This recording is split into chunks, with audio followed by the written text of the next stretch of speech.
রাতের বেলায় আল্লাহ পাক শিশির বিন্দু নাজিল করে দেন, কণা কণা শিশির বিন্দু ওই মুষড়ে যাওয়া পাতার উপরে পড়ে গিয়ে সারা রাত এভাবে সুন্দর ঠান্ডা বাতাস আর শিশির বিন্দু যত্ন করে করে মুষড়ে যাওয়া পাতাটিকে সকালবেলা পর্যন্ত তরতাজা সজীব আর প্রাণবন্ত করে দেন।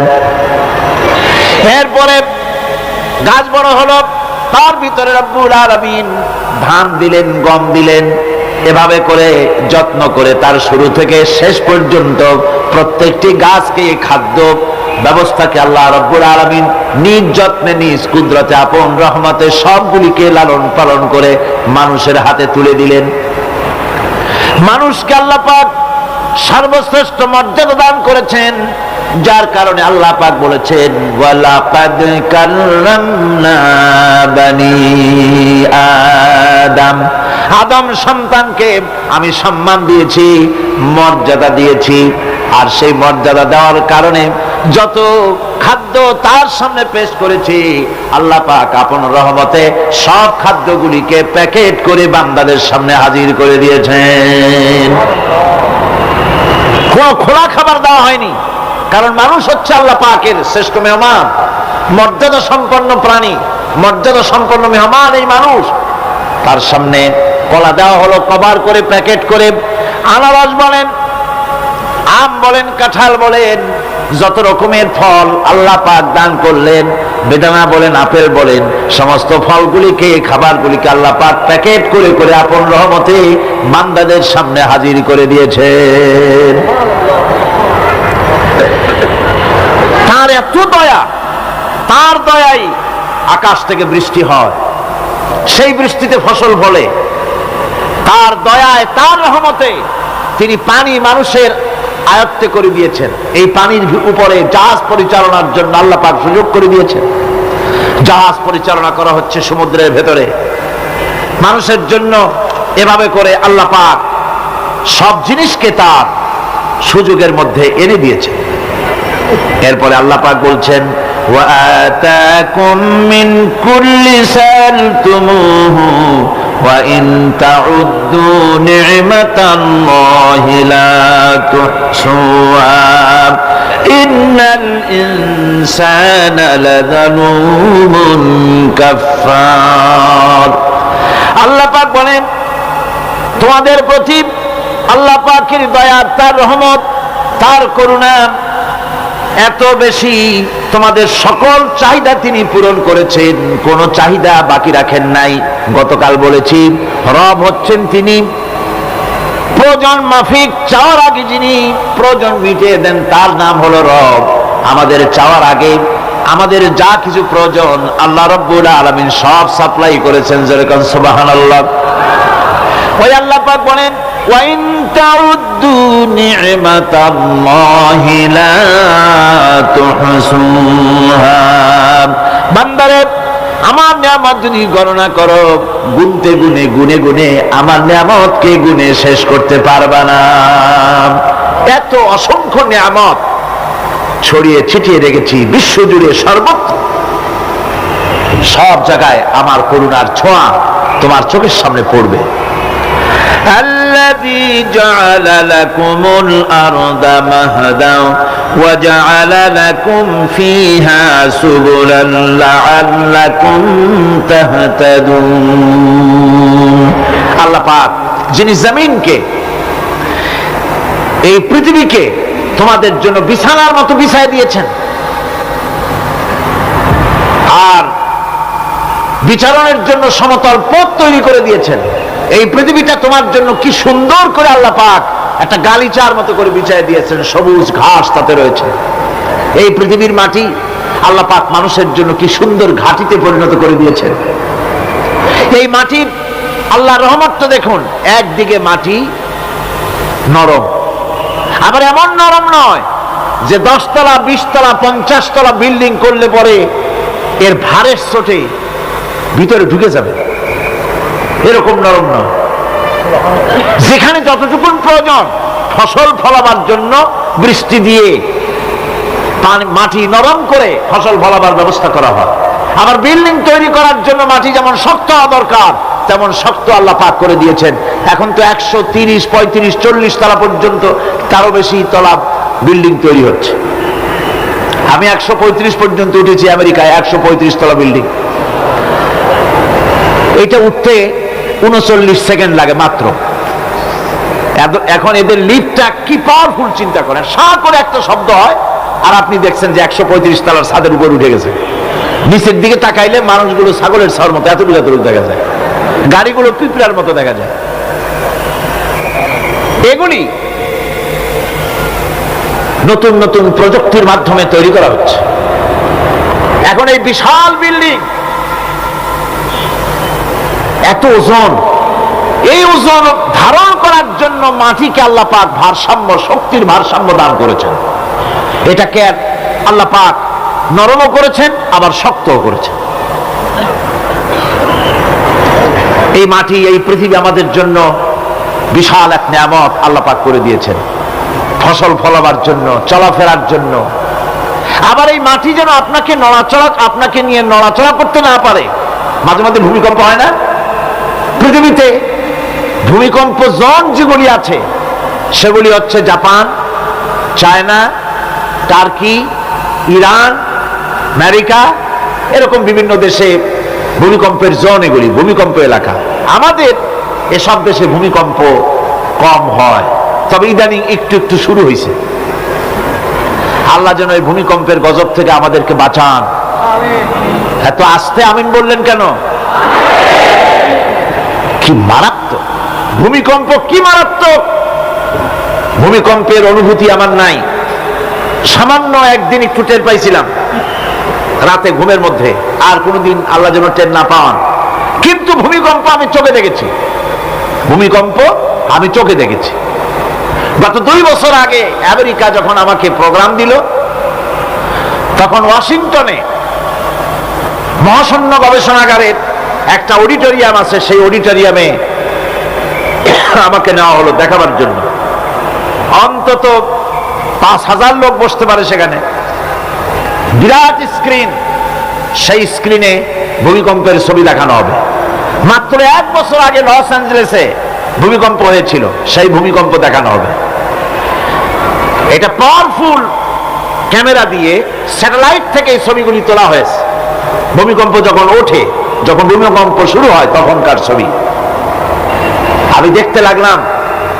ভূমিকম্প শুরু হয়েছে, নদীর ভিতরে, সমুদ্রের ভিতরে যেভাবে এরকম ঢেউ হয়, মাটির ভিতরে এরকম ঢেউ হচ্ছে।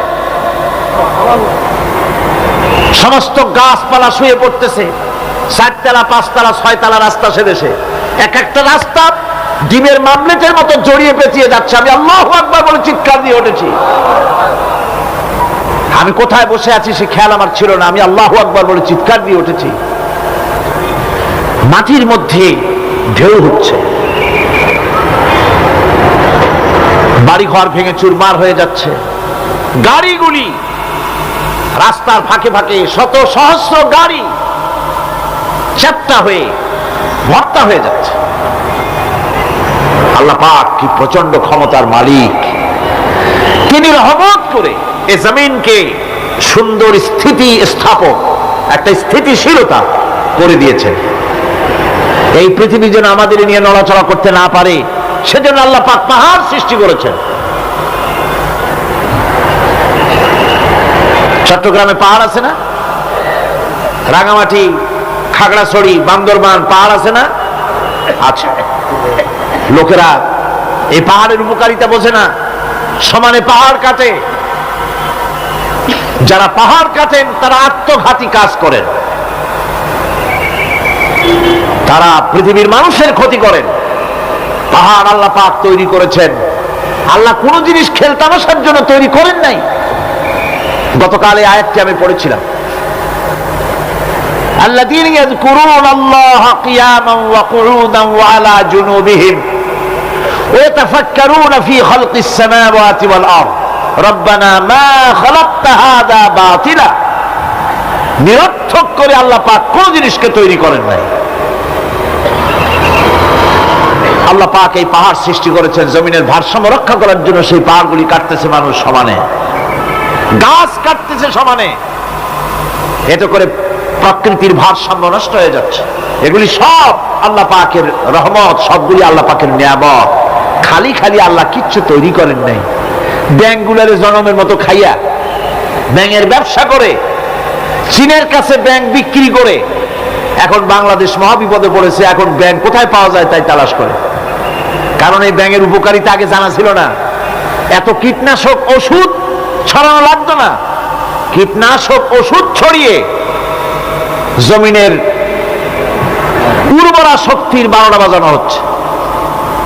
আল্লাহ পাক আপন কুদরতে, আপন রহমতে অসংখ্য ব্যাংক তৈরি করে দিয়েছিলেন, যাতে করে অতিরিক্ত পোকামাকড় মুড়িয়েরা ধরে ধরে খাইয়া ফেলে।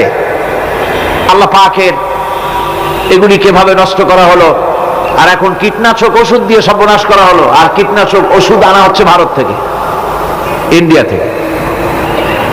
ভারত থেকে কীটনাশক ওষুধ আর সার জানা হচ্ছে, তা দিয়ে বাংলাদেশের মাটির উর্বরা শক্তি আরো নষ্ট হচ্ছে। আপনারা জিজ্ঞেস করবেন চাষীদের কাছে কিভাবে নষ্ট হচ্ছে জমিন।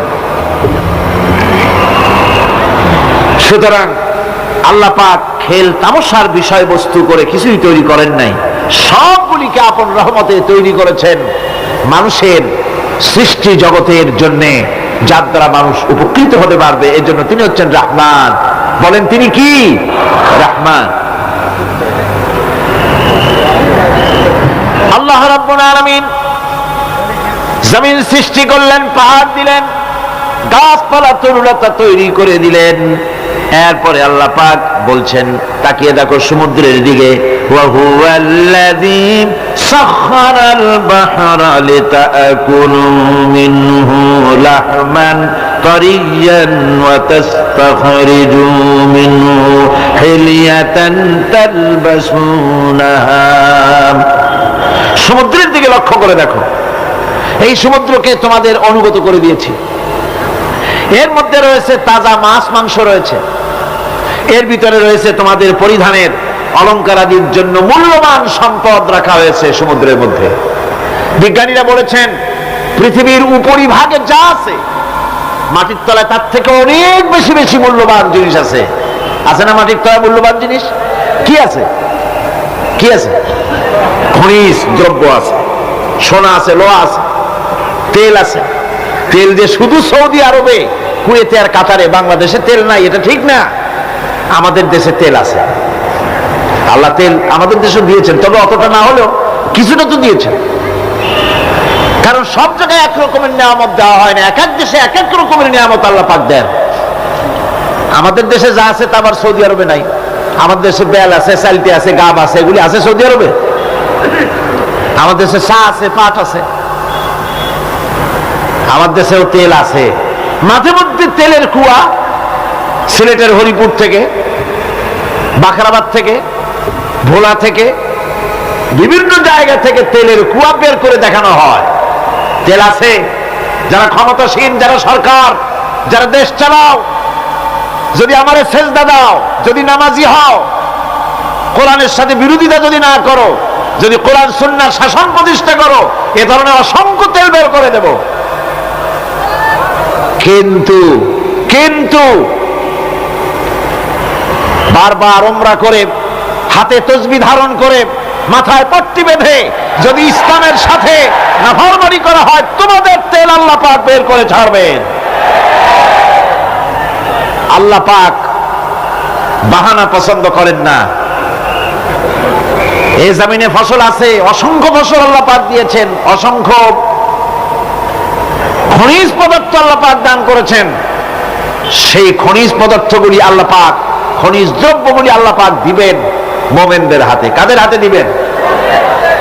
আল্লাহ পাক বলেছেন, ওয়ালাউ আন্না আহলাল কুরা আমানু ওয়াত্তাকাউ লাফাতাহনা আলাইহিম বারাকাতিন মিনাস সামাই ওয়াল আরদ।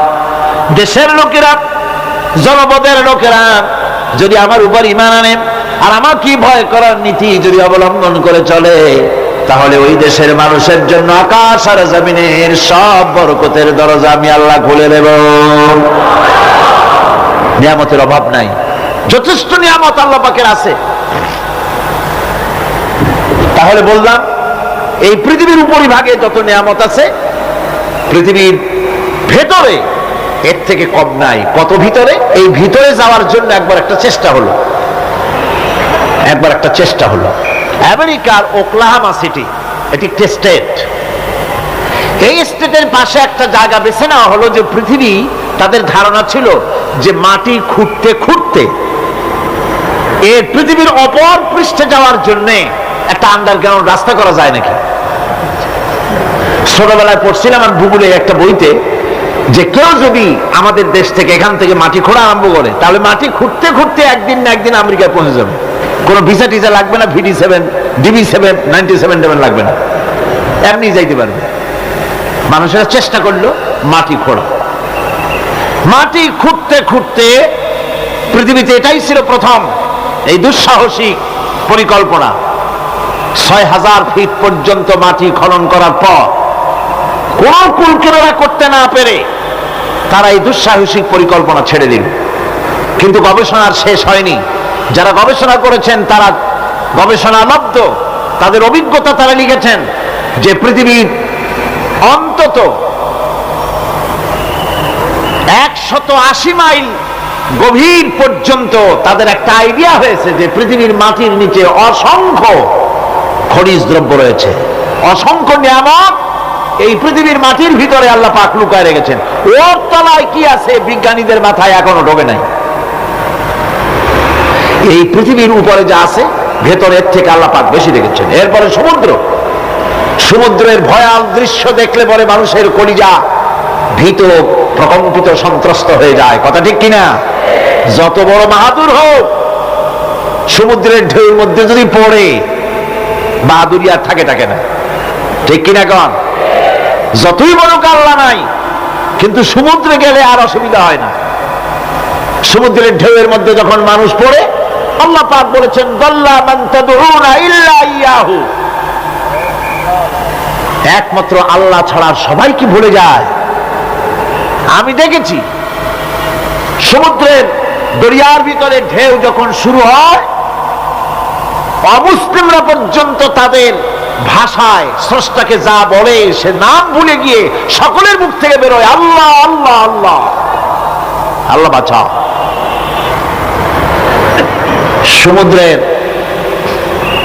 সমুদ্র বিরাট রহস্য, একটি বিরাট রহস্য। বারমুদা ট্রায়াঙ্গলের কথা আপনারা শুনেছেন।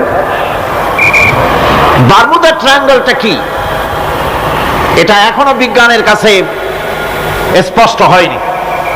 বারমুদা ট্রায়াঙ্গলের যে এরিয়া আছে, প্রশান্ত মহাসাগর এবং আটলান্টিক মহাসাগরের মোহনায়, এইখান থেকে যখন কোনো প্লেন যায় অথবা কোনো জাহাজের রেঞ্জে আসে, প্লেন হারিয়ে যায়, জাহাজ হারিয়ে যায়, কোথায় যায় কেউ হদিস করতে পারে না। ক্যালিফোর্নিয়ার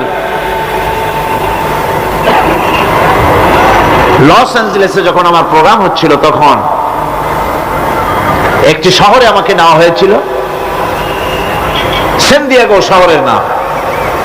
সেন দিয়েগোতে ওয়াল সি, যেখানে সি ওয়াল যেখানে আছে, সেইখানে বারমুদা ট্রায়াঙ্গল কি জিনিস তার অনুমতি দেওয়ার জন্য তারা ওখানে একটা আইডিয়া করার জন্য কিছু এনভায়রনমেন্ট তৈরি করে রেখেছে। 50 লোক একসঙ্গে ঢুকতে পারে। তা আমরা সেখানে ঢুকলাম, টিকিট করে ঢুকতে হয়। চেয়ারে বসার পর প্লেনের মতো সিট বেল্ট দিয়ে কোমর বেঁধে নিতে হয়। এরপরে লাইটগুলি অফ হয়ে গেল। তারপরে দেখা গেল সামনে বিরাট স্ক্রিনে সমুদ্র ভেসে উঠেছে, সমুদ্রের ঢেউ শুরু হয়েছে, ধারা বিবরণী আসতেছে মাইকে যে আমরা এখন সমুদ্রের ভিতর দিয়ে চলছি। এটা ছিল সমুদ্রের পাড়ে। আমরা যেখানে বসছি এই বিল্ডিংটা এরকম করতেছে। এখন আমার ধারণা হয়েছে সত্যিই বুঝি সমুদ্রের মধ্যে গিয়ে নামছে। সামনে দেখা যাচ্ছে বিরাট হাঙ্গর আসতেছে, বড় রকমের পাহাড় আসতেছে, এই পাহাড়ের সাথে টক্কর এখনই লাগবে। এই কথা বলতে না বলতে উপরে একটা শব্দ হলো, আর পানি বৃষ্টির মতো গায়ের উপরে পড়া আরম্ভ করলো। আমি তো চিন্তাই করতে লাগলাম, আল্লাহ এখানে ঢুকলাম কেন। বারমুদা ট্রায়াঙ্গল মারাত্মক অভিজ্ঞতা। এই সমুদ্র মহাসমুদ্রের ভিতরে আল্লাহ রাব্বুল আলামিন অসংখ্য রহস্য রেখে দিয়েছেন, যা আজ বিজ্ঞানীরা উদ্ঘাটন করতে পারেনি। এই মহাসমুদ্রের ভিতরে রয়েছে ম্যাগনেটিক পাহাড়, পানির তলায়, যদি রাডারে ধরা না পড়ে জাহাজের, তাহলে এর রেঞ্জের ভিতরে আসলে এমন আকর্ষণে টেনে নেবে, পাহাড়ের সাথে লেগে টক করে লেগে জাহাজ চানাচুর হয়ে যাবে। এই মহাসমুদ্রের ভেতরে আল্লাহ পাক মাছ রেখেছেন, অসংখ্য মাছ রয়েছে, অসংখ্য ধরনের প্রাণী রয়েছে। আর তিনি এমন রহমান, প্রত্যেকটি প্রাণীর আবার আত্মরক্ষার জন্য হাতিয়ার তার সাথে সাথে দিয়ে দিয়েছেন। এক প্রকারের মাছ আমি নিজে দেখেছি সি ওয়ার্ল্ডে গিয়ে, এক প্রকারের মাছ আছে, সে যদি আক্রান্ত হয় তাহলে তার পেছনের দরজা থেকে এক প্রকারের লাভা, এক প্রকারের আটা জাতীয় জিনিস ছেড়ে দেয়। ওইটা পানি তড়িৎ গতিতে, আর পানি আশেপাশে পানিগুলি ইলেকট্রিফাইড হয়ে যায়। যে তাকে আক্রমণ করতে আসছে ইলেকট্রিক শক খেয়ে পালানো ছাড়ার পথ থাকে না।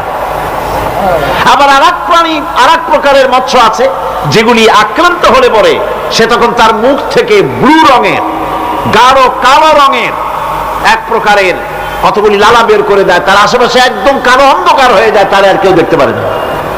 এভাবে করে প্রত্যেককেই আত্মরক্ষার জন্য আল্লাহ পাক হাতিয়ার দিয়ে দিয়েছেন। সুবহানাল্লাহ। সেই সমুদ্রের ভেতরে এই ধরনের মৎস্যরাজি, বিরাট বিরাট প্রকাণ্ড প্রকাণ্ড প্রাণী আল্লাহ পাক সেখানে রেখেছেন। এরপরে এই সমুদ্রের মধ্যে রয়েছে মণিমুক্তা। আল্লাহ পাক বলছেন তোমরা পোশাক তৈরি করবে, তোমাদের স্ত্রীদের জন্য অলংকার আদি তৈরি করবে, সেজন্য ওর ভিতরে মণিমুক্তা মহামূল্যবান জিনিস এই সমুদ্রের ভেতরে আমি দিয়ে রেখেছি। আপন কুদরতে, আপন মেহেরবানিতে, কেউ আমার কাছে চায় নাই, আমি নিজের থেকে তোমাদের সমস্ত প্রয়োজন মিটিয়েছি, যা লাগবে সব জোগাড় করে দিয়েছি। এখন দেখুন আল্লাহ রাব্বুল আলামিন তার রহমতের নমুনা প্রাণী জগতের দিকে লক্ষ্য করে দেখেন। আল্লাহ রাব্বুল আলামিন সমস্ত প্রাণী জগৎ, দুনিয়ায় মানুষ বাদে যত প্রাণী আছে সমস্ত প্রাণীর দিকে তাকান। মানুষের কথা তো গতকাল বলেছি। সমস্ত প্রাণীগুলিকে আল্লাহ রাব্বুল আলামিন তাদের সাথে তাদের সমস্ত জিনিস দিয়ে দিয়েছেন। এর মধ্যে কোনোটাকে আল্লাহ পাক বোঝা বহন করার জন্য কোন প্রাণীকে তৈরি করেছেন, আবার মানুষের জন্য, জিহাদের জন্য, যুদ্ধ করার জন্য কোন প্রাণী তৈরি করেছেন, চাষাবাদ করার জন্য প্রাণী তৈরি করে দিয়েছেন। কোরআন বলছি ওয়াল আনআমা খালাকাহা লাকুম ফিহা দিফতুন ওয়া মানাফিউ ওয়া মিনহা তাআকুলুন। তিনি বিভিন্ন ধরনের জীব পয়দা করেছেন, যার থেকে তোমাদের শীতের পোশাক এবং অন্যান্য কল্যাণকর কাজ যেন তোমরা করতে পারো, সেজন্য পশুর গায়ে যে পশম দেওয়া হয়েছে, এতে পশুরও কাজ হয়। আবার এই পশমগুলি গ্রীষ্মকালে কেটে নিয়ে তাই দিয়ে মানুষের শীতবস্ত্র তৈরি করা হচ্ছে। আপনার গায়ের, আপনার গলার মাফলার, আপনার সোয়েটার, আপনার চাদর, আপনার কম্বল, এগুলি আল্লাহ পাক তৈরি করার জন্য দুনিয়ার যত প্রাণী তৈরি করেছেন, প্রাণীগুলির গায়ে, চতুষ্পদ জন্তুর গায়ে পশম দিয়ে, সেগুলি দিয়ে এগুলি তৈরি করার ব্যবস্থা করেছেন। আবার আল্লাহ রাব্বুল আলামিন বলেন ওয়ালাকুম ফিহা জামালুন হিনা তুরিহুনা ওয়া হিনা তাসরাহুন। যখন সেগুলি মাঠে সকাল বেলায় চড়তে নামে, আবার বিকেল বেলায় যখন পালবদ্ধ হয়ে বিকেল বেলায় যখন ঘরে ফেরে, তখন দেখার এক সৌন্দর্য এমন হয় যা সত্যি উপভোগ্য। লক্ষ্য করে দেখবেন, এগুলি শহরে কম দেখা যায়, গ্রাম্য অঞ্চলে মাঝে মধ্যে যাবেন, গ্রামের লোকই আপনারা অধিকাংশ এখানে আছেন, আপনারা দেখবেন সকাল বেলায় যখন পালে পালে গরু, ছাগল, মহিষ ইত্যাদি যেতে থাকে, সকাল বেলায় সূর্য যখন উঠে সেই সময় যখন এগুলি যেতে থাকে, তখন তার দেখার একটা দৃশ্য দারুণ লাগে। আবার যখন সন্ধ্যা বেলায় গোধূলি লগ্নে যখন সূর্য লাল হয়ে পশ্চিম দিগন্তে অস্তমিত হতে যায়, তখন শত শত গরু, ভেড়া, ছাগল পাল ধরে মাঠের মধ্য দিয়ে যখন বাড়ির দিকে রওনা করে, আল্লাহ পাক বলেন এই দৃশ্য অত্যন্ত উপভোগ্য। যারা সত্যি এগুলি দেখে, উপভোগ করে, তারা বুঝতে পারে যে আল্লাহ পাকের নিয়ামত সব দিকেই আল্লাহ পাক এভাবে ছড়িয়ে রেখেছেন। এভাবে করে ওয়াতাহমিলু আসফালাকুম ইলা বালাদিন লাম তাকুনু বালিগিহিম ইল্লা বিশাক্কিল আনফুস। আল্লাহ পাক বলেন এভাবে করে আমি জন্তু জিপ তৈরি করেছি, যারা তোমাদের বোঝাগুলি এক শহর থেকে আর এক শহরে, এক গ্রাম থেকে আর এক গ্রামে বোঝাগুলি বহন করে নিয়ে যায়। এভাবে যদি আমি চতুষ্পদ জন্তু তৈরি না করতাম, তোমরা নিজেরা ঘাড়ে করে পিঠে করে এ বোঝাগুলি বহন করা বড়ই কষ্টসাধ্য হয়ে যেত। উটের পিঠে করে, গাধার পিঠে করে, গরু গাড়ি বানায়া, হাতির পিঠে করে, কত বিরাট বিরাট বোঝা, টনকে টন বোঝা এভাবে পশু দিয়ে টেনে নেওয়া হয়। আল্লাহ পাক বলছেন এগুলি আমার রহমত। এরপরে এই পশুর ভিতরে হালাল বস্তু তৈরি করে তোমার খাবারের ব্যবস্থা করেছি। ওয়া ইন্না লাকুম ফিল আনআমি লাইবরাত نسقيكم مما في بطونه من بين فرث ودم لبنا خالصا سائغا للشاربين। তোমাদের চতুষ্পদ জন্তুর মধ্যে দেখবে বুদ্ধিমান দূরদৃষ্টি সম্পর্ক লোক যারা, তাদের জন্য আমি এর মধ্যে নিদর্শন রেখেছি। তোমাদের দুগ্ধবতী গাভীগুলি, যার দ্বারা তোমরা দুধ পাও, এগুলি জমিনের ঘাস খেলো, খড় খেলো, আর এর দ্বারা রক্ত তৈরি হলো, পায়খানা তৈরি হলো, পেশাব তৈরি হলো। পাশাপাশি রাস্তা দিয়ে পরিষ্কার সুস্বাদু দুধ আমি আল্লাহ রাব্বুল আলামিন তোমাদের জন্য দান করেছি। এত নিয়ামত আল্লাহ পাক দিলেন, আল্লাহ পাকের বিনিময় কিছুই চান নাই। কিছু চাইছেন নাকি? বলেন, কিছু চেয়েছেন? কিছুই চান না। দেখেন, এই যে ঠান্ডা মৌসুম চলছে, এখন কি মৌসুম? শীতের মৌসুম। এই পৃথিবীটাকে আমরা আমাদের একটা রুমকে যদি ঠান্ডা করতে চাই, তাহলে আমরা কি লাগাই? রুমে এসি লাগাই। প্রত্যেক মাসে বিল দেওয়া লাগে না লাগে না? বিল দিতে হয়। একটা রুম এসি দিয়ে ঠান্ডা করতে প্রত্যেক মাসে 500, 1000, 2000, 2500 রুম হিসাবে এর ভাড়া দেওয়া লাগে, এর চার্জ দিতে হয়। এত বড় বিশ্বটা আল্লাহ পাক ঠান্ডা করে ফেলেছেন। কত বড় এসি প্লান্ট আল্লাহ পাকের, সুবহানাল্লাহ।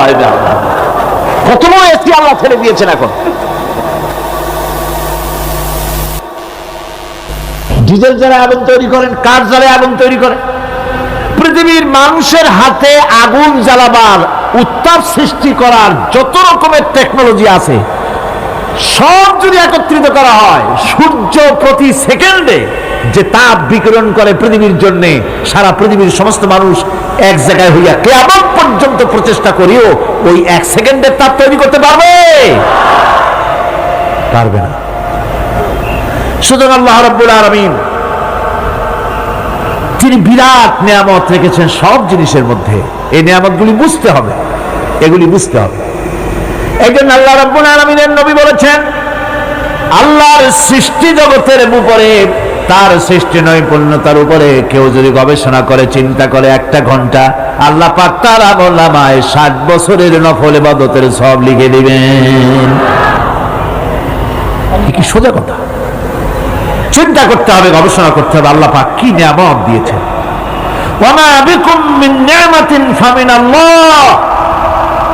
যত নিয়ামত আমরা পেয়েছি সব কার কাছ থেকে? জোরে সোরে চিল্লায় কোন, কার কাছ থেকে?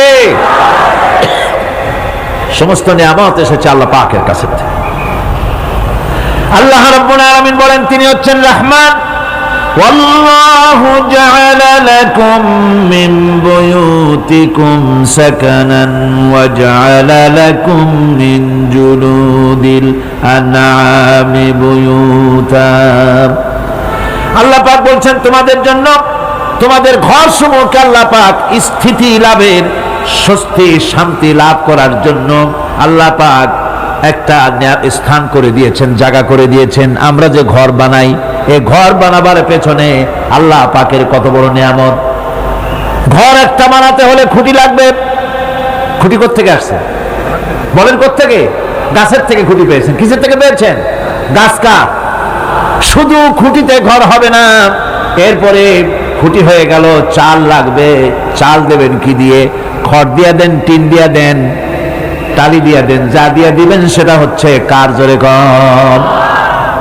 শুধু খুঁটি আর চাল হলে হবে না, বেড়া লাগবে, দরজা লাগবে, জানালা লাগবে, যা কিছু দরকার আল্লাহ বলেন তোমার এই শান্তির ঘরটার পেছনে আমার নিয়ামত, আমার রহমত কাজ করেছে। আবার শীত প্রধান দেশে যেখানে বিল্ডিং এও কাজ হবে না, যেখানে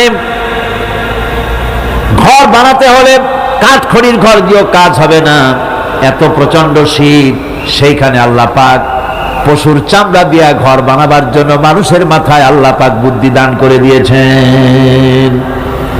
আল্লাহ পাক বলছেন জুলুদিল আনআমি বুয়ুতা, চামড়া দিয়ে ঘর তৈরি করা হয়, এস্কিমোরা করে, দেখে আসবেন, চামড়া দিয়ে ঘর তৈরি করা হয়। আল্লাহ পাক এই পশু দিয়ে মানুষের এত উপকার করছেন। তিনি রহমান, এই রহমত থেকে পৃথিবীর কেউ বঞ্চিত নয়। সমস্ত প্রাণী সমূহকে আল্লাহ পাক এই বিরাট নিয়ামত দান করেছেন। একটি মানুষ যতই সংকীর্ণ হোক, অসভ্য জীবন যাপন করুক, ইলিটারেট হোক, মূর্খ হোক, লেখাপড়া কিচ্ছু জানে না, একটা পর্ণ কুটিরের ভিতর এক কৃষক বাস করে, সেও যদি চিন্তা করে তাহলে অন্তত এতটুকু উপলব্ধি তার আসবে যে সে অসুখ হলে পরে তার আশেপাশে লতা গুল্ম, গাছের শিকড় বেটে খেলে পরে তার অসুখ ভালো হয়ে যায়, ঠিক কিনা? এখন তো অসুখ ভালো হওয়ার জন্য কোনো অসুবিধা নাই, কোনো সমস্যাই সমস্যা নয়।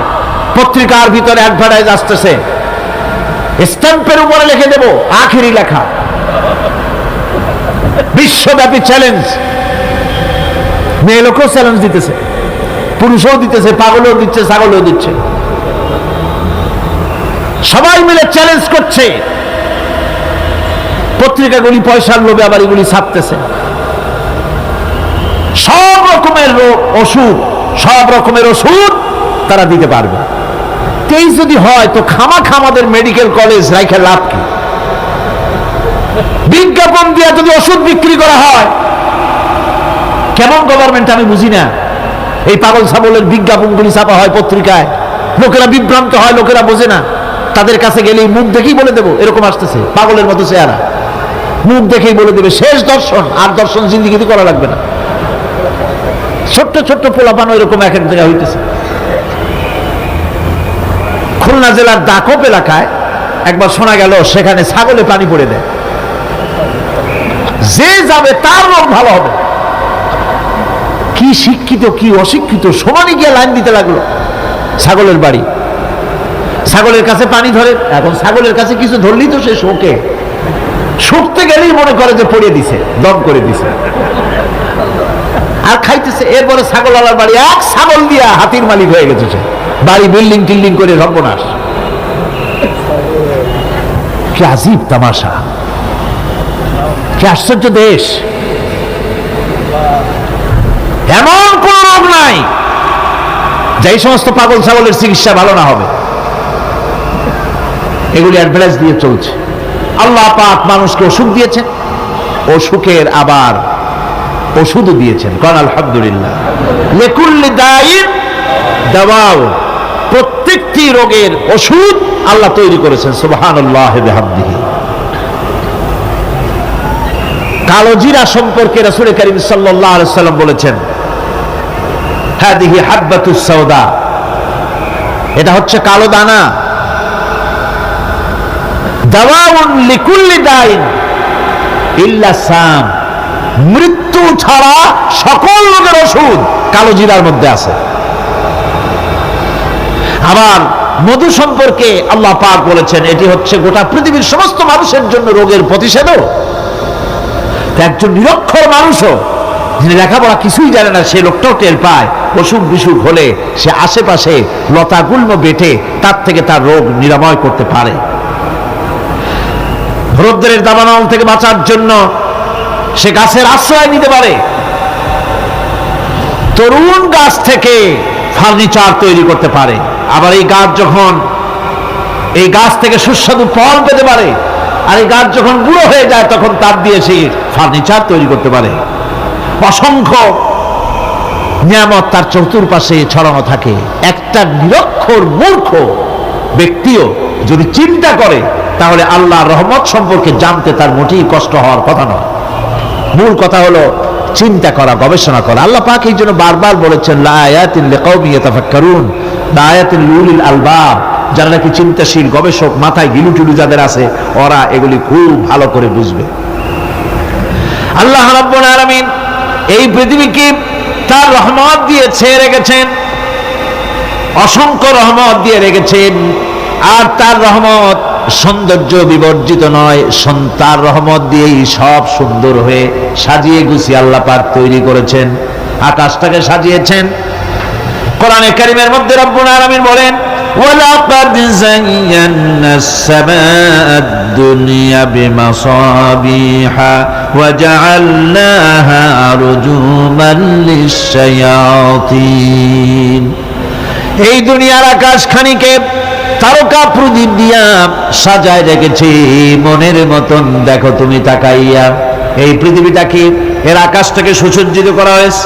আল্লাহ পাক সৌন্দর্যবোধ এত বেশি, যা গতকাল আমি আলোচনায় বলেছি, রব্বুল আলামিন তার আপন রহমত দিয়া, কুদরত দিয়ে এই পৃথিবী সব সাজিয়ে গুছায় দিয়েছেন। আল্লাহ পাক বলছেন ইন্না ফি খালকিস সামাওয়াতি ওয়াল আরদি ওয়া ইখতিলাফিল লাইলি ওয়ান নাহার লাআয়াতিন লিউলিল আলবাব। নিঃসন্দেহে এই পৃথিবী যারা জ্ঞানবান, যারা চিন্তাশীল, তারা আকাশ এবং জমিনের সৃষ্টির ব্যাপারে চিন্তা করবে, রাত এবং দিনের পরিবর্তনের ব্যাপারে তারা গবেষণা করবে। রাত দিনের পার্থক্য মানুষের জীবনকে পদ্ধতিগত দিক থেকে দুই ভাগে বিভক্ত করেছে, একটা হচ্ছে দিন আর একটা হচ্ছে রাত। وَجَعَلْنَا اللَّيْلَ لِبَاسًا وَجَعَلْنَا النَّهَارَ مَعَاشًا।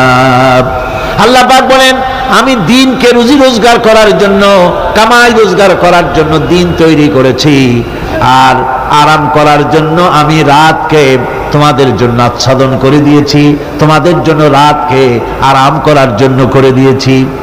দিনের বেলায় কাজ করবে, রাতের বেলায় আরাম করবে। ঘুম আল্লাহর একটি নিয়ামত। ঘুম আল্লাহর কি? আল্লাহর এক বিরাট নিয়ামত। সারাদিন কাজ করার পর মানুষ যখন ঘুমায় যায়, সারাদিনের ক্লান্তি এবং শ্রান্তি সব শরীর থেকে দূর হয়ে যায়। সকালবেলায় আবার কাজ করার জন্য শরীর প্রাণবন্ত আর সজীব হয়ে যায়। এই ঘুম যার হয় না, সেই বুঝতে পারে কি নিয়ামত সে হারাইছে। আল্লাহ পাক যেন সারা জীবন যতটুকু ঘুমের স্বাস্থ্যের জন্য আমাদের প্রয়োজন, আল্লাহ যেন এই নিয়ামত থেকে আমাদেরকে বঞ্চিত না করেন। আমরা বলি আমিন। ঘুমের জন্য মানুষ ঘুমাইতে না পারলে পাগল হয়ে যায়। কি বিরাট নিয়ামত এই ঘুম আল্লাহ পাক মানুষকে দিয়েছে। আমার বন্ধুগণ, এভাবে করে আল্লাহ রাব্বুল আলামিন মানুষের একঘেয়েমি দূর করার জন্য সকাল করেছেন, দুপুর করেছেন, বিকেল করেছেন, সন্ধ্যা করেছেন, রাত করেছেন, ঘুমাবার ব্যবস্থা করেছেন, কামাই রুজির ব্যবস্থা করে দিয়েছেন, রুজি রোজগার করার ব্যবস্থা করেছেন। সবকিছু তিনি রহমান বলে, তিনি দয়াবান বলে মানুষের সব প্রয়োজন আল্লাহ পাক মিটিয়ে দিয়েছেন। আল্লাহ সুবহানাহু ওয়া তাআলা তিনি বলছেন আমার রহমতেই পৃথিবীর মাটি থেকে তোমাদের ফসল উৎপাদিত হয়। তোমরা দেখো আফারাআইতুম মা তাহরুসুন আআনতুম তাজরাউনাহু আম নাহনু যারিউন। জমিন থেকে ফসল কে উদ্গত করে? উদ্ভিদকে কে গজায়? তুমি গজাও না, আমি গজাই। আল্লাহ পাক বলেন সমস্ত উদ্ভিদগুলি আমি তোমাদের জন্য গজায় দেই, উঠায় দেই। এরপরে যখন ফসল হয়, ফসল পাকা দেখে মানুষ তখন মোষে তেল মাখে, ফুর্তি করে, আনন্দ করে। এবার ফসল খুব ভালো হয়েছে, ভালো করে গান দেব। মানুষেরাই চিন্তা করে বেশি ফসল হয়েছে, গান বাজনা, থিয়েটার, গুনাগার বিবির গান, এগুলি ভালো করে শুনতে হবে। গাছে কাঁঠাল, গোপে তেল, জমিনে ফসল, মোষে তেল মেখে আনন্দ করে যে গান বাজনা করবে।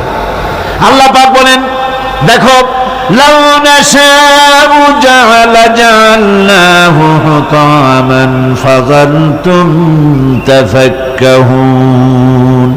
যদি আমি ইচ্ছে করি তাহলে তোমার ফসলকে আমি কুটায় পরিণত করে দিতে পারি, তখন তো তুমি নিজের কপালে করাঘাত করবে আর বলবে আহারে মাহরুম হয়ে গেলাম, বঞ্চিত হয়ে গেলাম। আল্লাহ যদি ইচ্ছে করেন তাহলে ফসলগুলিকে আল্লাহ পাক তুষে পরিণত করে দিতে পারেন না, সিটায় পরিণত করে দিতে পারেন না? অবশ্যই। সেই জন্য আল্লাহ পাক বলছেন যেগুলি সব আমার ক্ষমতা, আমি আপন নিয়ামতে, আপন বরকতে, রহমান নামের কারণে আমি তোমাদের সব আমি গুছিয়ে দিচ্ছি। আল্লাহ পাক ফসলের জন্য, আপনার জমিনের ফসলের জন্য আল্লাহ পাক বিনা পয়সায় সারের ব্যবস্থা করে দিয়েছেন। জোরে কোন সুবহানাল্লাহ। সেই সারটা হচ্ছে কি? ওয়া মিন আয়াতিহি আইয়ুরিকুমুল বারকা খাউফান ওয়া তামাআম ওয়া ইউনাজ্জিলু মিনাস সামাই মা।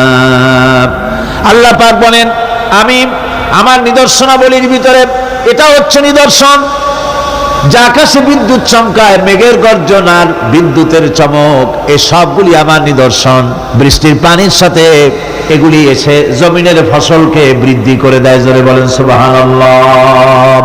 কৃষিবিদরা বলেছেন যে বছর আকাশে যত বেশি বিদ্যুৎ চমকায় সে বছর জমিনের ফসল তত বেশি বৃদ্ধি পায়। বিনা পয়সায় এ ধরনের আল্লাহ পাক ব্যবস্থা করে দিচ্ছেন। এরকম দরিয়ার মাছ, গোশত, তরি তরকারি, ফল, মৌসুম উপযোগী যা কিছু প্রয়োজন এ সব কে দিচ্ছেন? বলেন না কে দিচ্ছেন? ওয়া মা মিন দাব্বাতিন ফিল আরদি ইল্লা আলাল্লাহি রিজকুহা। এই পৃথিবীর বুকে এমন কোন বিচরণশীল জীব নাই যে জীবের রিজকের দায়িত্ব আল্লাহ পাক নিজ হাতে গ্রহণ করেন নাই। এবার দেখেন আল্লাহ পাক আরো বলছেন ওয়াকাইয়্যিম মিন দাব্বাতিন লা তাহমিলু রিজকুহা আল্লাহু ইয়ারযুকুহা ওয়া ইয়্যাকুম। বহুত প্রাণী এমন আছে যে প্রাণীরা রিজেককে সঞ্চয় করে না। আমাদের রিজক তো সঞ্চয় করা আছে, আমাদের ব্যাংকে টাকা আছে, গোলায় ধান আছে, চাউল আছে, আছে কিনা? কম থাকুক বেশি থাকুক আছে তো। কিন্তু পৃথিবীতে এমন বহু প্রাণী আছে যাদের কোনো সঞ্চয় নাই। এই ধরনের অসংখ্য প্রাণীকে আল্লাহ রাব্বুল আলামিন বলেন, এ ধরনের অসংখ্য প্রাণীকে আমি আল্লাহ রাব্বুল আলামিন তাদের খেতে দেই। সকালবেলায় খালি পেট নিয়ে সমস্ত প্রাণীগুলি ঘর থেকে বেরিয়ে যায়, পানি থেকে, গর্ত থেকে, জঙ্গল থেকে সব বেরিয়ে গেল ক্ষুধার্ত পেটে। আবার বিকালবেলা পর্যন্ত সারাদিন তাদের আহার জোগাড় করে তাদের পেট ভরাইয়া সবগুলিকে আপন আপন গৃহের মধ্যে আমি আল্লাহ ফিরায় দেই।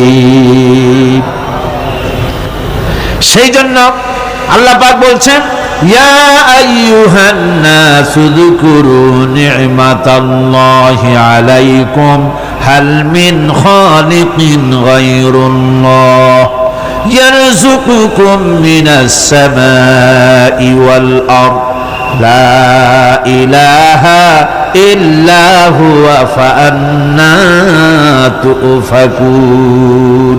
হে মানব সকল, স্মরণ করো আল্লাহ পাকের সেই নিয়ামতের কথা, যে নিয়ামত ওই আল্লাহ ছাড়া কে আছে যে তোমাকে আকাশ থেকে রিজকের ব্যবস্থা করেন, যিনি তোমাকে খাওয়ার দাওয়ার ব্যবস্থা করেন। তিনি ছাড়া কেউ নাই এই পৃথিবীর বুকে, আকাশ এবং জমিনে। তিনি এক এবং একক। ওয়া ইলাহুকুম ইলাহুন ওয়াহিদ লা ইলাহা ইল্লা হুয়ার রাহমানুর রহিম। তিনি হচ্ছেন তোমাদের ইলাহ, তিনি এক, তিনি একক। সুতরাং তিনি হচ্ছেন পরম দাতা এবং বিশেষ নিয়ামত যিনি দেন, পরম দাতা এবং দয়ালু। কোরআনে কারিমে যখনই আমরা বলেছি আলহামদুলিল্লাহি রাব্বিল আলামিন, আল্লাহ পাক খুশি হয়েছে। প্রশ্ন হয়েছে তার কি আরো কোন গুণ আছে? জবাবে বলেছি আর রহমানির রহিম, তিনি পরম দাতা, তিনি দয়ালু। সুবহানাল্লাহি ওয়া বিহামদিহি, তিনি রহিম। পরকালে কিয়ামতের ভয়াবহ দিনে বান্দার জন্য তিনি রহিম হবেন। দুনিয়ায় তো অবারিত উন্মুক্ত হস্তে সকলকে দিচ্ছেন, আর কিয়ামতের দিন আল্লাহ পাক রহিম হবেন তার বান্দাদের জন্য। কোরআন বলছে তিনি হচ্ছেন রহমত, মানুষের জন্য তিনি রহমত দেন। তার দয়া অফুরন্ত, এত দয়া যে তিনি যদি প্রত্যেক কথায় কথায় আমাদেরকে শাস্তি দিতেন তাহলে আমাদের বাঁচার কোনো পথ ছিল না, ঠিক কিনা কন? কোরআনে কারীমে আল্লাহ পাক বলেছেন, ওয়ামা আসাবাকুম মিন মুসিবাতিন ফাবিমা কাসাবাত আইদিকুম ওয়া ইয়াফু আন কাসীর। তোমাদের উপরে যত বিপদ আসে সমস্ত বিপদগুলি তোমাদের হাতের কামাই করা, নিজেদের রোজগার করা, তোমাদের নিজেদের হাতের কামাই করা। ওই হাতের কামাই করার কারণে সেগুলির জন্য যে আযাব হওয়া উচিত ছিল আমি অনেকগুলি ক্ষমা করে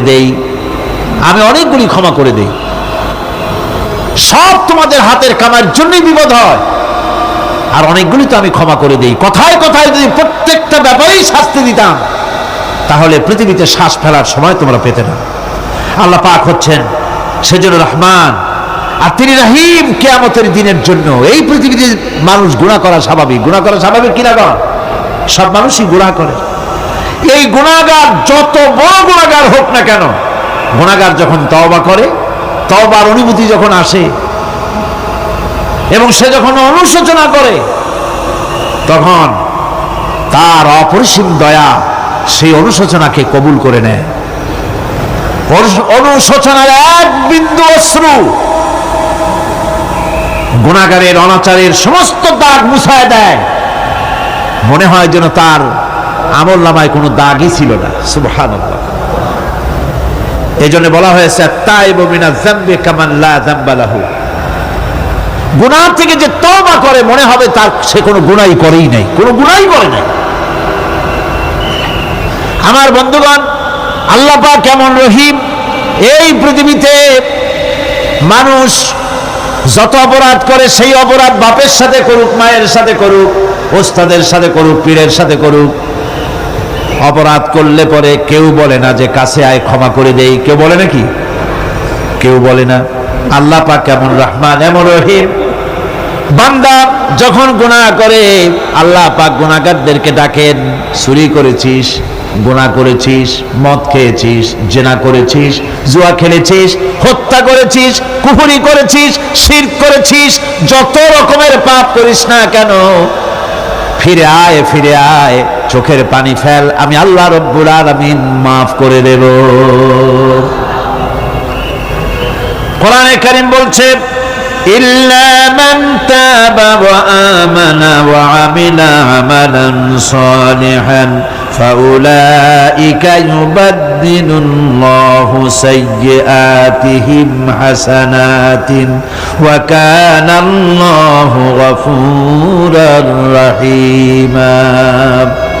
কিন্তু যে ব্যক্তি তওবা করেছে এবং ঈমান এনে পরবর্তীকালে ভালো কাজ করেছে, তাদের মন্দ কাজগুলি আল্লাহ পাক ভালো কাজ দিয়ে বদলায় দিবেন। এত বড় একটা কথা শুনে সুবহানাল্লাহ মুখ থেকে বেরোলো না?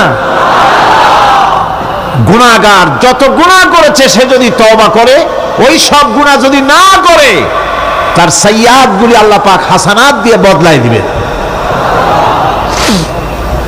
মানুষেরা চুরি করে, ডাকাতি করে, জিনা ব্যভিচার করে, যা কিছুই করে থানায় ধরা পড়ে। থানায় ধরা পড়লে তারপরে তার বিরুদ্ধে চার্জশিট হলো, এরপরে তার জেল হলো, ছাড়া পেল, আবার অন্যায় করলো, আবার ধরা পড়লো, যতবার জেল হলো ততবার ছাড়া পেল, কিন্তু থানায় দাগী আসামিদের খাতায়, চোরের খাতায়, ডাকাতের খাতায় নামটা তার মোছা হয় না, থানায় নামটা থেকেই যায়। কিন্তু আল্লাহ রাব্বুল আলামিন এমন এক বিচারক, এমন রহমান, এমন রহিম। মানুষ যদি গুনাহ করে, যত বড় গুনাহ করুক, এই গুনার পরে সে যদি অনুশোচনা করে, তওবা করে, গুনাহ থেকে যদি ফিরে থাকে, আর যদি সেই গুনাহ না করে, আল্লাহ পাক বলেন শুধু মাফ করি না, গুনার খাতায় যে নামটা ছিল নামটাও আমি আল্লাহ মুছে ফেলে দেই। এই হচ্ছে রহমান, এই হচ্ছে রহিম, এই হচ্ছে তার অফুরন্ত দয়া, যে দয়ার কোনো শেষ নাই। এক্ষেত্রে আল্লাহ রাব্বুল আলামিন তার দয়া ও ক্ষমার বিশাল ব্যক্তির কথা উল্লেখ করেছেন, যার কোনো সীমা নাই। কোরআনে কারীম বলছে, قل يا عبادي الذين أسرفوا على أنفسهم لا تقنطوا من রাহমাতিল্লাহ। হে আমার ওই সব বান্দাগণ যারা নাকি পাপাচার করে অশ্লীলতার মধ্যে নিমজ্জিত হয়ে নিজেদের জীবনকে নষ্ট করেছে, তোমার অনাচার যত কঠিন হোক, যত বেশি হোক, আমার রহমত থেকে নিরাশ হও না। সুবহানাল্লাহ। আমার রহমত থেকে নিরাশ হও না। যত বড় পাপ করে থাকো, আমার রহমত থেকে নিরাশ হও না। ইন্নাল্লাহা ইয়াগফিরুয যুনুবা জামিআ ইন্নাহু হুয়াল গফুরুর রহিম। যদি তওবার মতো তওবা করতে পারো, যদি চোখের পানি দিয়া আল্লাহ পাককে রাজি করাইতে পারো, আল্লাহ পাক বলেন বান্দা যদি তওবা করে, খাঁটি যদি তওবা করে, জীবনে ওই সব গুনাহ যদি আর না করে, আল্লাহ পাক বলেন জিন্দেগীর সকল গুনাহ আমি রব্বুল আলামিন মাফ করে দেব। তিনি গফুর, তিনি রহিম, ক্ষমাশীল এবং দয়াবান। এত দয়া, যে দয়ার কোনো শেষ নাই। আল্লাহ পাকের দয়াকে, তার রহমতকে, তার করুণাকে তিনি 100 ভাগ করেছেন। এই 100 ভাগের 1 ভাগ গোটা পৃথিবীতে তিনি ছড়িয়ে দিয়েছেন। আর 99টা ভাগ কার কাছে? এবার চিন্তা করুন, 100 ভাগের 1 ভাগ দুনিয়ায় ছড়িয়ে দেওয়ার পর তার থেকে আমরা যতটুকু ভাগে পেয়েছি, এর মহব্বত, স্ত্রীর প্রতি মহব্বত, মেয়ের প্রতি মহব্বত, ছেলের প্রতি মহব্বত, মায়ের প্রতি মহব্বত, পিতার প্রতি মহব্বত, বন্ধুর জন্য মহব্বতে আমরা জানও দিয়ে দিতে পারি। এমন আমাদের ভালোবাসা, এমন আমাদের মহব্বত, কথা ঠিক কিনা? 1টা ভাগ সারা পৃথিবীতে ছড়িয়ে দেওয়ার পর যেটুকুনো পেলাম, সেই ভালোবাসার তীব্রতা যদি এত বেশি হয়, আকর্ষণ যদি এত বেশি হয়, তাহলে এই 99টা মহব্বত, দয়া, রাহমানিয়াতের, দয়ার, রাহিমিয়াতের যে গুণগুলি আল্লাহ পাক নিজের কাছে রেখেছেন, সেই মাবুদের দয়া তার বান্দার প্রতি কত বেশি! কি বিরাট মহব্বত! রাসূল করিম সাল্লাল্লাহু আলাইহি ওয়াসাল্লাম বলেছেন, সাহাবীরা, একটি লোক উটের পৃষ্ঠে চড়ে কোথাও যাচ্ছিল, প্রতিমধ্যে বিশ্রাম করল। বিশ্রাম থেকে উঠে দেখে তার উট নাই। সে উটের পৃষ্ঠে তার খাদ্য ছিল, পানীয় ছিল, সব ছিল। এই লোকটা কেমন পেরেশান হয়?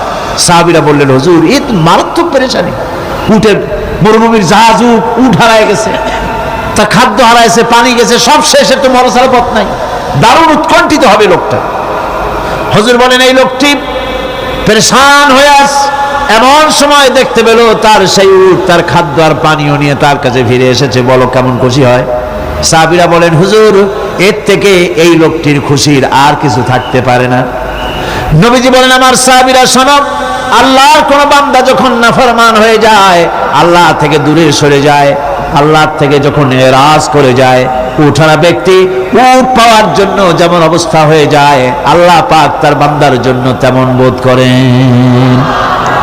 উঠারা ব্যক্তি উট পেলে পরে যেমন আনন্দিত হয়ে যায়, কোন নাফরমান বান্দা যদি সেজদায় পড়ে কাঁদে আর বলে, আল্লাহ গুনাহ করেছি, আমারে মাফ করে দাও, উঠারা ব্যক্তি উট পায়া যত খুশি হয়, এর থেকে লক্ষ কোটি কেন বেশি আল্লাহ রাব্বুল আলামিন তার বান্দার প্রতি খুশি হয়ে যান। আল্লাহ রহমান রহিম, কি দয়া! এত বড় দয়া তার। সেই দয়ার কারণে তার প্রতি আমাদেরকে আকৃষ্ট হতে হবে। মাফ চাইলে আল্লাহ পাক মাফ করবেন। ওয়াকাল রাব্বুকুম উদউনি আস্তাজিব লাকুম। তোমাদের রব তোমাকে বলছে, তোমাদের রব কে? আমাদের রব। সকলে বলেন, কে আমাদের রব? সে আল্লাহ আমাদেরকে বলছেন, তোমাদের রব বলছেন, আমাকে ডাকো, আমি ডাকে সাড়া দেব। সুবহানাল্লাহ। এরকম একটা অনুভূতি আমার নিজের হয়েছিল, আমার নিজের একটা অনুভূতি। কাবা শরীফের ভিতরে যখন আল্লাহ পাক আমাকে প্রবেশের সুযোগ দিয়েছিলেন, কাবা শরীফের মধ্যে, তখন তার রসমে কাবা নাই। কাবার ভেতরে ঢুকলে তখন চতুর্দিক কিবলা, চতুর্দিকে ফিরে দুরাকাত না করে নামাজ পড়লাম। সেজদা দেওয়ার সুযোগ হলো, সেজদায় পড়ে এমন কান্না শুরু হলো, দম আটকে যাওয়ার মতো, শুধু কাঁপতেই থাকে। আধা ঘন্টা চলে গেল সেজদার ভেতরে। এরপরে আমার চিন্তা হলো, হুশ হলো যে আমি এতক্ষণ এখানে সেজদায় পড়ে আছি, আরো তো মেহমান এর মধ্যে ঢুকবে। কিছু রাষ্ট্রীয় মেহমান ছিল, দুনিয়ার বিভিন্ন দেশ থেকে তারা দাওয়াত দিয়েছিল। তো সেই মেহমানরা ঢুকতে পারবে না, এর মধ্যে 18-20 জনের বেশি লোক ধরে না। তা আমি অন্যের হক বোধহয় নষ্ট করছি, এই অনুভূতি না আসলে আমি কতক্ষণ সেজদায় পড়ে থাকতাম আল্লাহই জানে। আমি যখন সেজদা থেকে মাথা তুললাম, দরজার দিকে যখন তাকিয়েছি, ঠিক আমার চোখটা গিয়ে পড়লো দরজার সেই অংশে যেখানে লেখা আছে ওয়াকাল রাব্বুকুম উদউনি আস্তাজিব লাকুম। আমি আবার ফুফায় কাল্লাম, আল্লাহ আমি আমার দায়িত্ব পালন করেছি, আমি তো আমার রবকে ডেকেছি। আল্লাহ তোমার গোলামের কথা তুমি শোনো, এটা আল্লাহর ওয়াদা। বান্দা কান আমার কাছে চোখের পানি ফেল। রাসূল করিম সাল্লাল্লাহু আলাইহি ওয়াসাল্লাম বলেছেন, আল্লাহ পাকের দরবারে দুইটা ফোঁটা বেশি কবুল, বেশি মঞ্জুর, বেশি প্রিয়। একটি হচ্ছে জিহাদের ময়দানে যে রক্ত ফোঁটা পড়ে সেই রক্ত ফোঁটা, আর একটি হচ্ছে আল্লাহর ভয়তে চোখ থেকে যে পানি ফোঁটা পড়ে, এটি আল্লাহর কাছে দারুণ প্রিয়। গুনার কারণে কলবের ভিতরে কলব জং আলুদা হয়ে গিয়েছে, গুনার কারণে কলব তো নষ্ট হয়ে গিয়েছে, জং পড়ে গেছে। জং বোঝেন না? বোঝেন না? হ্যাঁ, মরিচা। মরিচা জং হচ্ছে মরিচা, লোহায় মরিচা পড়ে। গুনাহ করতে করতে কলবের মধ্যে মরিচা পড়ে যায়। এই মরিচা উঠাইতে চান? মরিচা যদি ওঠে, কোরআন শুনবেন মজা লাগবে, গান শুনলে গা জ্বলে উঠবে, ওয়াজ শুনবেন, হাদিস শুনবেন ভালো লাগবে, অন্য আজে বাজে কথা পছন্দ হবে না। এই কলবের জং যদি উঠে যায়, কোরআন তেলাওয়াত করবেন মজা লাগবে, জিকির করবেন মজা লাগবে, নামাজ পড়বেন মজা লাগবে, আল্লাহ পাকের দরবারে হাত তুলবে তো চোখ থেকে দরদর করে পানি বেরোতে থাকবে। চোখে পানি আসে না, কারণ কলব তো জাঙ্গালুদা হয়ে গিয়েছে, এটা মরিচা পড়ে গিয়েছে। আমি জিজ্ঞেস করতে চাই, কলবের এই জং, এই মরিচা কি আপনারা উঠাতে চান? সেই মরিচা যদি তুলতে চান, তাহলে চোখের পানি ছাড়া আর কিছুই নাই, আল্লাহ পাকের জিকির করতে হবে। আল্লাহ পাকের জিকির হচ্ছে জং উঠিয়ে দেওয়ার জন্য সবচাইতে বড় হাতিয়ার।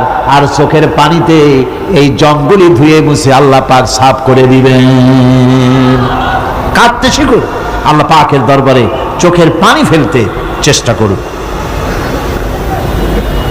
কিয়ামতের দিন আল্লাহ পাক যদি রহিম না হন, বাঁচার কোনো উপায় নাই। বাঁচার উপায় আছে?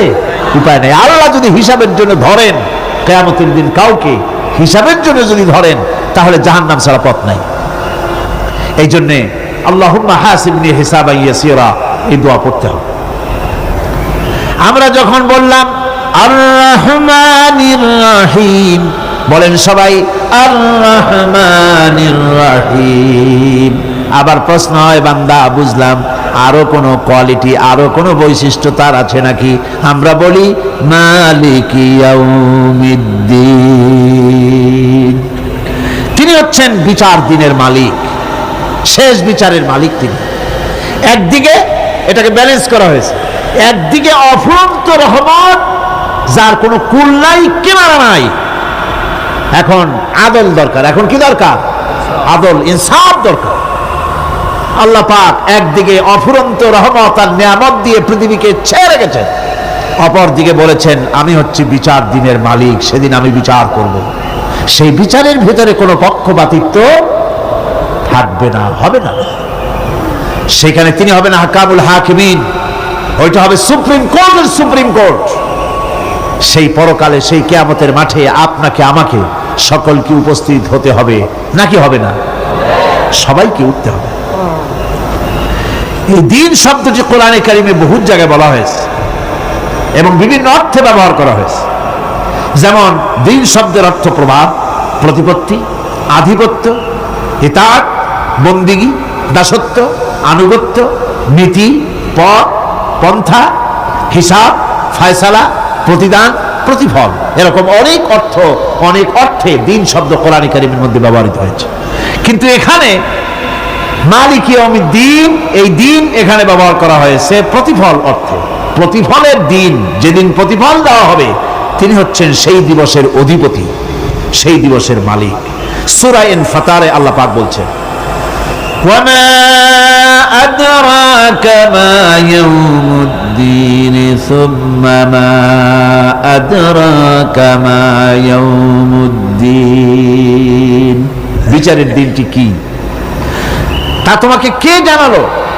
আবার জিজ্ঞেস করছি, তোমাকে কে জানালো বিচারের দিনটা কি?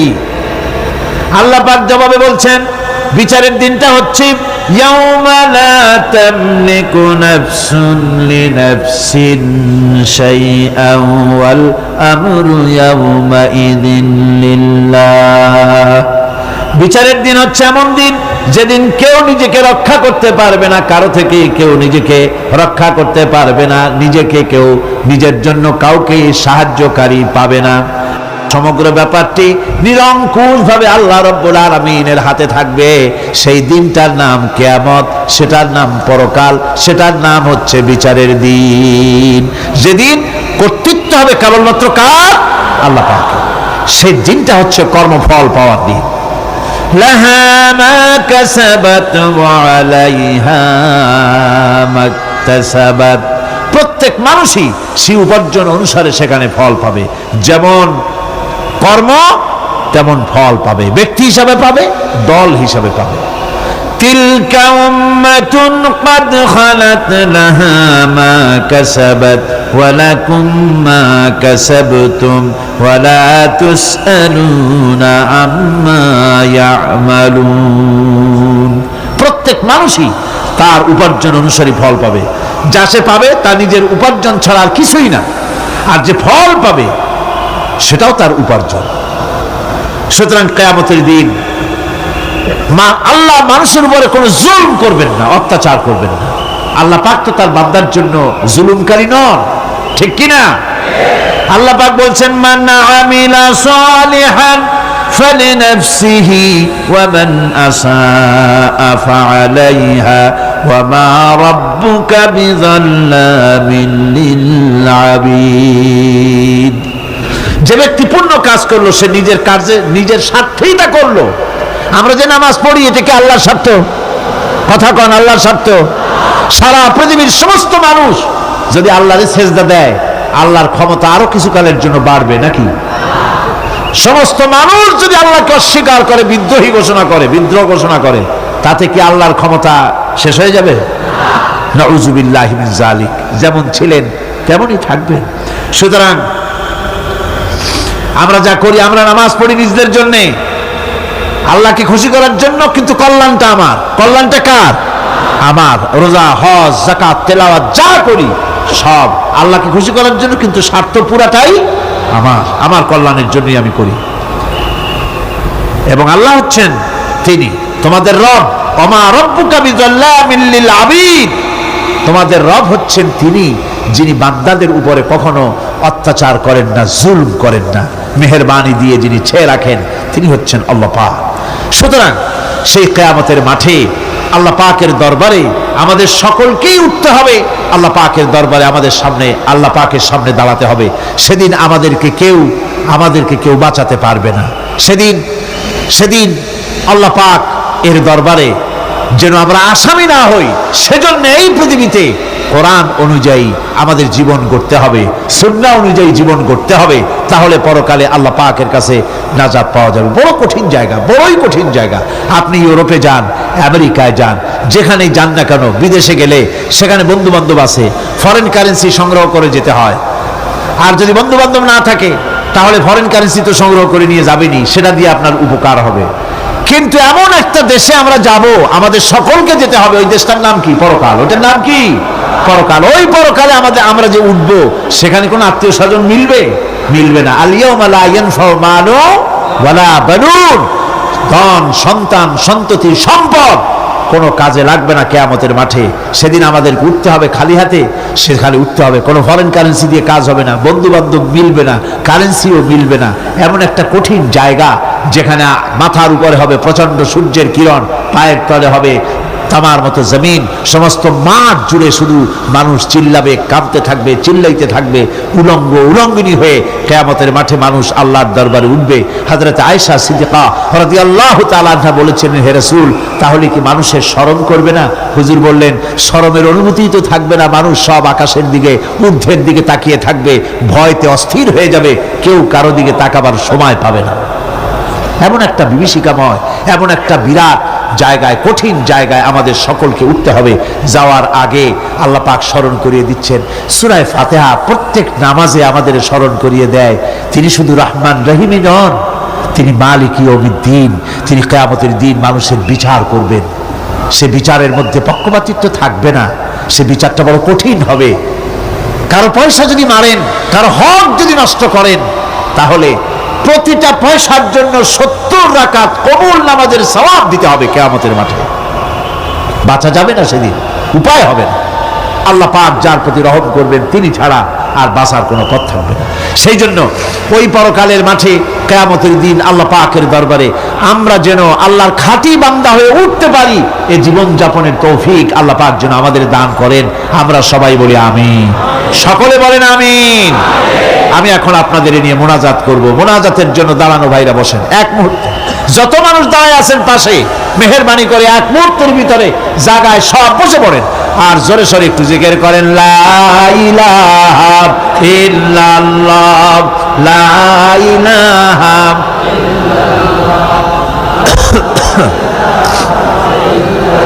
আগে দেন নাই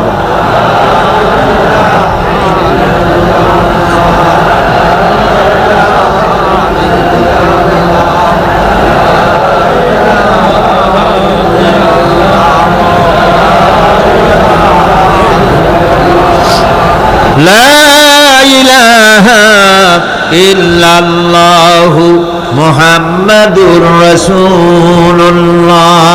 আল্লাহ আল্লাহ আল্লাহ আল্লাহ আল্লাহ আল্লাহ বলো না, ঠিক আছে কাল ছেড়ে দেবো, বলবো না, ছাড়বো। আচ্ছা হয়ে যাবে। আর কিছু লোক আছে আমাদের এই মাঠটা প্রতি বছর তিনি মাঠের কাজ করেন, তিনি খুব অসুস্থ, আসতে পারতেছে না, ওইখান থেকে জ্বর পাচ্ছে। আমার মামাতো কালকে ইন্তেকাল করেছেন, আমি তাকে দহন করতে যেতে পারিনি। লা ইলাহা ইল্লাল্লাহু মুহাম্মাদুর রাসূলুল্লাহ। বন্ধুগণ, আমরা এখন দোয়া করব এবং সূরা ফাতিহার বাকি অংশ আগামীকাল আলোচনা হবে ইনশাআল্লাহ। সকলে বলেন ইনশাআল্লাহ। আমরা নামাজের মধ্যে এমন একটি সূরা পড়ি অথচ তার অর্থ ব্যাখ্যা আমাদের অনেকেরই জানা নাই। বিরাট নিয়ামত এর ভিতরে রয়েছে। এক কথায় গোটা কোরআন শরীফে যা আছে তার সারাংশ সূরা ফাতিহা। সুবহানাল্লাহ। আজকে আমরা মোনাজাত করব। মোনাজাতের পরে এশার নামাজের আজান হবে বা জামাত, এশার নামাজ এখানে আদায় হবে। আপনারা সবাই জামাতে শরীক হবেন। আল্লাহুম্মা আমিন। রব্বানা যালামনা আনফুসানা ওয়া ইল্লাম তাগফির লানা ওয়া তারহামনা লানাকুনান্না মিনাল খাসিরিন। আয় আল্লাহ তাআলা, লক্ষ লক্ষ মুসলমান নরনারী তাফসীরুল কোরআন মাহফিলের দ্বিতীয় দিবসে তোমার পবিত্র কালামুল্লাহ শরীফের, তোমার পবিত্র কালামের ব্যাখ্যা করে তোমার বান্দাদেরকে সাথে নিয়ে আমরা সব গোলামেরা একত্রিত হয়ে তোমার দরবারে হাত তুলেছি। মেহেরবানি করে আমাদের আলোচনা, জিকির, আজকার, তেলাওয়াতের সওয়াব রাসূল করিম সাল্লাল্লাহু আলাইহি সাল্লামের রূহ মুবারকে পৌঁছায় দাও। আয় আল্লাহ তাআলা, আমাদের মধ্য থেকে যাদের মা বাপ দুনিয়া থেকে বিদায় হয়ে গেছে, কবরগুলিকে জান্নাতের টুকরায় পরিণত করে দাও রব্বুল আলামিন। আয় আল্লাহ তাআলা, সারা জীবন গুনাহ করে করে আমরা আমাদের জীবন নষ্ট করে ফেলেছি, দয়া করে আমাদের তামাম জিন্দেগির গুনাহ খাতা মাফ করে দাও রব্বুল আলামিন। তোমার পবিত্র নাম রহমান রহিম, ওই নামের সামান্য একটুখানি ব্যাখ্যা বাংলাদেশ সামনে তুলে ধরেছি আমরা। আয় আল্লাহ তাআলা এই ব্যাখ্যা বোঝার তৌফিক আমাদের দাও। আয় আল্লাহ তাআলা তোমার রহমান, তোমার নাম রহমান, তোমার নাম রহিম, এই পবিত্র নামের বরকতে আমাদের জিন্দেগীর সকল গুনাহ মাফ করে দাও।